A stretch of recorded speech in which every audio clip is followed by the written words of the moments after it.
last 6 months, you know, I've been kind of duct taping and band-aiding together a bunch of different plugins and tutorials to try to make virtual theater happen in this moment for freezies. This means using a lot of technology in ways that it wasn't really intended to be used, and it doesn't always work. But today, we actually have an elegant solution where we're going to use a tool the way it was intended to be used, I don't know, suspicious, to help us have a stage manager inside of our virtual theater. Let's find out.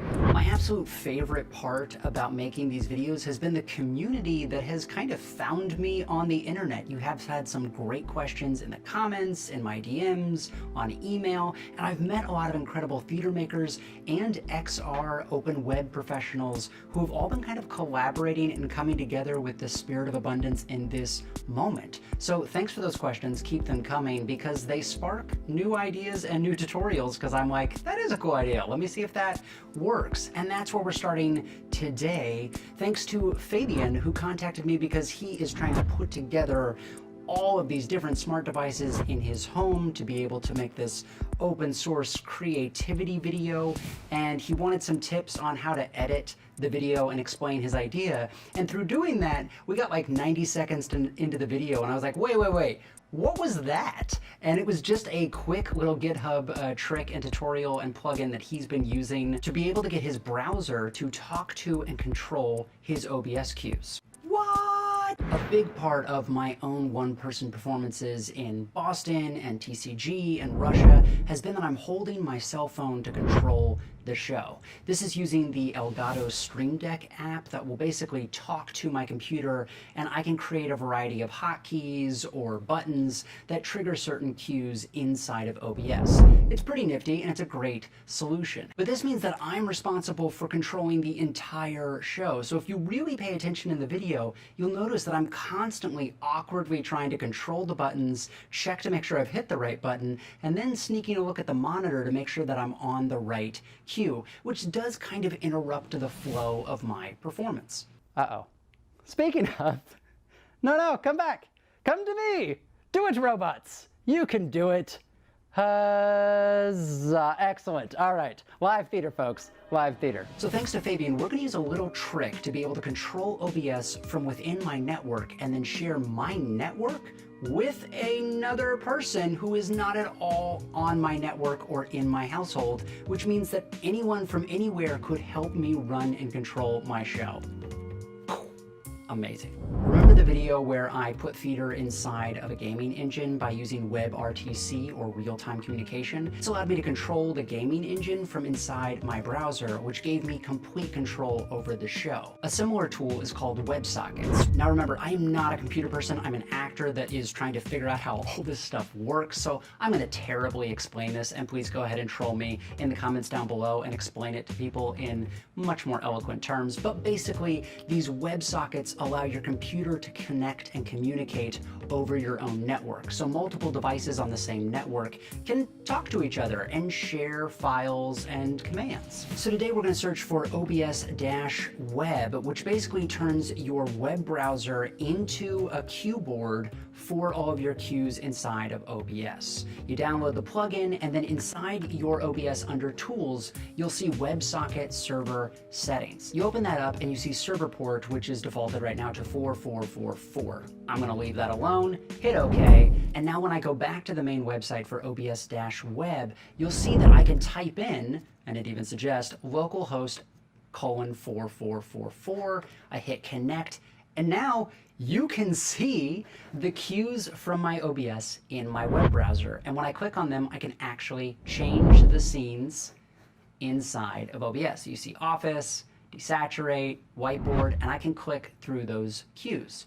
Pretty cool. But this is still all on my internal network. So while it's cool that I can access this on any device, I could load it up on my phone or my tablet and control the show that way, similar to how I do with the Elgado Stream Deck, it still means that someone has to be inside my house to be able to control the show. So it's really no different than if I was able to have someone sit down in front of my computer while I perform the show and just call the cues in the show. Quick side tangent, you may be wondering, well, why don't you just stream out to your stage manager and they can composite you into the scene? This is a great idea, but apples to apples comparison real fast. The Boston show, I streamed directly to their channel, and the Russian show, I streamed over Zoom to Russia, who brought it in and then streamed it out to their YouTube channel. And honestly, the quality is not that great because of all the pipelines it had to go through and the compression that happened each and every time it went up to the satellites and came back down. So it would be great if I could just host the show on my computer to minimize the failure points and allow a remote collaborator to control the commands. So as Fabien was showing me OBS-web, I was like, wait, but can I control your OBS? And he was like, yeah. Let's just try this. Now, a lot of this is going to go over my head, but if you're watching these videos, honestly, you're not here for the technical proficiency. You're probably just like, hey man, show me the thing that works. So to completely oversimplify this, we're trying to create basically a server or a URL that will act as a tunnel into my internal network. For this, we're going to go to ngrok.com. That's ngrok.com. It's a free download and a free account to have access to, I believe, one tunnel. And that's all we need right now. We download their package. I'm on Mac, so I'm going to be now using Terminal. Don't worry, it's not as scary as it looks. I'm going to change my directory, CD, to where I have downloaded this packet. For me, that's in my download folder. And the ngrok website has very clear copy and paste instructions for commands that you'll put in to unzip the file and authenticate your account. Now, do you remember that server port number that we accessed inside of OBS to be able to open it up on your browser? For me, it was 4444. Now, inside of Terminal, I can type /ngrok http 4444, hit enter, and it is going to give me a unique URL that is basically acting as a tunnel to that network address. Now, if my stage manager logs into that OBS-web website, and instead of typing localhost 4444, they paste that unique URL, it's going to open it up inside of their web browser. So they're basically hacking into my computer to run my show. Super important note about this, remember, you are giving someone access to your computer, so you should trust them. Also, before you allow someone access to your computer, you might want to make sure it's as secure as possible.